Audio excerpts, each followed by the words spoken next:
ce sera là. Chouette, hein? C'est beau, hein? Regarde, tout là.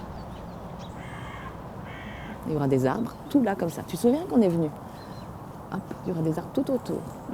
Ouais, et des maisons, plein de maisons. Oui, j'ai mon manteau noir. Et j'ai ma montre. Ouais, et ici? Ouais, c'est ici que tu vas construire ta maison avec les copains? C'est toi qui auras la plus belle vue. En fait, c'est le terrain sur lequel on va construire un habitat inclusif solidaire. Et à terme, il y aura plein de maisons, plein d'appartements. Il y aura 50 habitants, dont 5 personnes en situation de handicap mental. Allez, tu peux rentrer, ne marche pas. Voilà. Hop. Super. Hop là. Attends, on va tout enlever ici. Ok. Allez, on pousse. Pousse. Voilà. Alors Victoria, elle a 19 ans. C'est l'aînée de notre famille.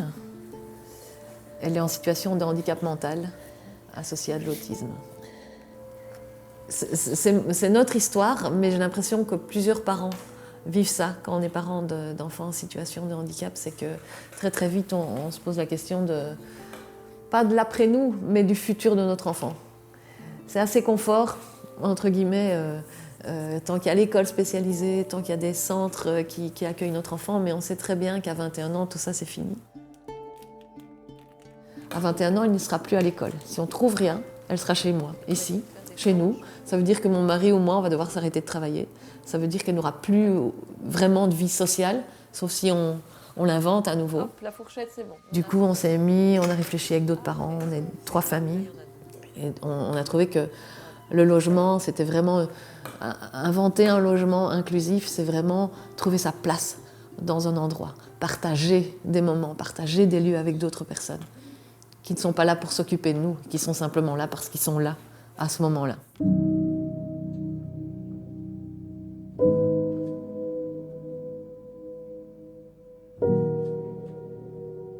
C'est un quartier qui est en train de se créer. Le terme, c'est quartier inclusif solidaire. C'est un quartier, c'est un habitat groupé finalement. Et en quoi l'habitat groupé devient inclusif solidaire? C'est quand des personnes en situation de précarité entrent dans l'habitat. Et nous, la précarité ici, c'est le handicap. Ici, c'est ce qui incombe à 30 février. C'est ce que 30 février va devoir payer et faire fonctionner. Là, dans cette partie-là, je retrouve la colocation des 5 personnes en situation de handicap, ainsi que 2 appartements, un studio et des parties communes. Comment on imagine que ça va fonctionner? Donc on parle de cette colocation et alentour plein d'habitants.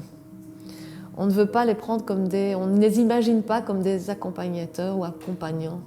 Ils n'ont pas un rôle thérapeutique à jouer. L'habitant bienveillant, le voisin, le mec qui habite dans le fond du quartier, parce qu'il y aura des maisons qui vont être plus éloignées que d'autres, va partager des moments, va partager des lieux. Il va être là, simplement là, dans l'accueil de la différence. Il y aura évidemment un éduc qui sera là, ou en tout cas un professionnel, en fonction des besoins et du niveau de besoin de chacun. Peut-être qu'il y a un jeune qui va avoir besoin d'une infirmière qui viendra l'aider pour l'hygiène, et son voisin de chambre, il n'en aura pas besoin. Donc chacun va être pris dans son identité propre, dans le fait qu'il soit unique. Il faut que tu choisisses. Regarde, il y en a 5.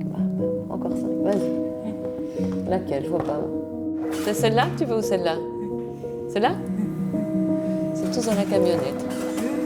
C'est mon fauteuil. C'est ton fauteuil? Celui de maman? De toi, ouais. Je pense que la solidarité peut jouer à différents niveaux. Une solidarité déjà dans la colocation. Victoria a un certain potentiel peut-être pour certaines choses et son pote aura un autre potentiel. Et donc voilà, ils vont déjà se compléter. Ils vont s'organiser entre eux. Déjà, c'est déjà une vie comme ça. Puis il va y avoir la vie dans ce quartier qui va s'organiser aussi. Il faut savoir qu'on ne va pas construire la maison et lui dire « Voilà, c'est ta chambre et tu vas vivre là ». Non. Tous les habitants du quartier vont travailler longuement ensemble. Et déjà, les 5 colocataires, ils vont devoir s'apprivoiser et voir si ça marche. On va obliger personne à vivre avec quelqu'un qui ne supporte pas. Et donc ça c'est un risque, c'est simplement le risque que ça marche pas. Hop, on est parti. Vas-y. Un peu plus, sinon ça colle pas. Allez, vas-y. Hop. Tu la retournes et tu te mets là, à l'endroit. On est intimement persuadé que ce sera mieux pour eux de vivre entourés d'une mixité de personnes. On n'est pas fait pour vivre avec des gens que comme nous, en fait. C'est pas intéressant, c'est pas enrichissant. Depuis toujours, Victoria, elle est embarquée dans notre vie. Elle adore vivre avec les autres, elle adore les nouveaux endroits. Bon, après, ce sera plus un nouvel endroit, mais elle adore le contact.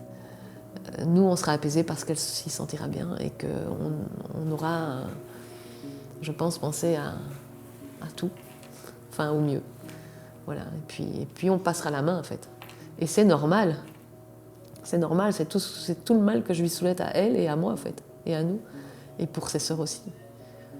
Et finalement, d'un projet égoïste, on va peut-être faire changer le regard, et ça, tant mieux. Tant mieux, quoi. Voilà. Est-ce que ça te paraît bien? On est bon? Ok, on range alors.